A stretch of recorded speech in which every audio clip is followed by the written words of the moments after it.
Revelation chapter 21 and verse 5, we have God telling us, behold, which means give full attention to this fact. In the new heaven and the new earth, I'm making all things new. I want you to think about this. This is a powerful, powerful phrase. We are looking at a life here where everything, as Ecclesiastes says, just goes in and out. It's the same, it's routine, and we're in the gutter. When we get to heaven, the Christian is given this promise by God, who we know, Titus chapter 1 and verse 2, who cannot lie. Hebrews 6:18, it's impossible for him to lie, and he says this, I'm making all things new. You see, he didn't say, I made all things new. This is a place of variety in heaven. I am making all things new. It brings to mind whenever I was in college and we would come home, my brothers and I, we would come home from college during the holidays, Thanksgiving, Christmas.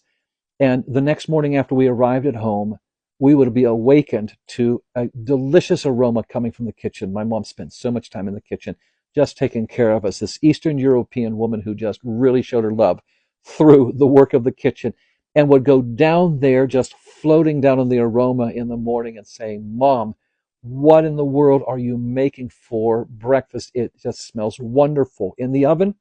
And she'd say, well, I'm just making something new. And she'd kind of smile, and we just absolutely loved it.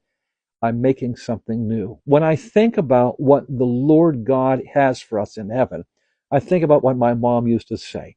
It would always be a magnificent meal, a magnificent breakfast. Well, I'm making something new. We look in 1 Corinthians chapter 2 and verse 9, and here is the Lord saying this. You have absolutely no idea in your greatest imagination what I've prepared for you who love me. And this comes out in Revelation 21:5. I'm making something new.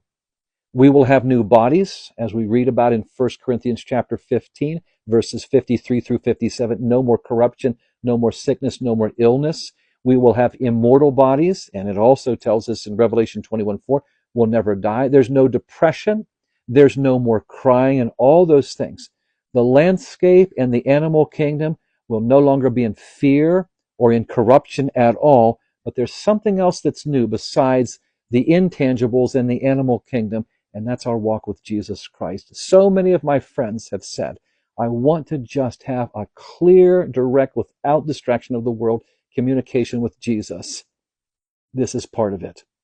When we look in verse 5, our walk with Christ will be new. It'll be deeper. It'll be all over fraught with love and care. He's making something new.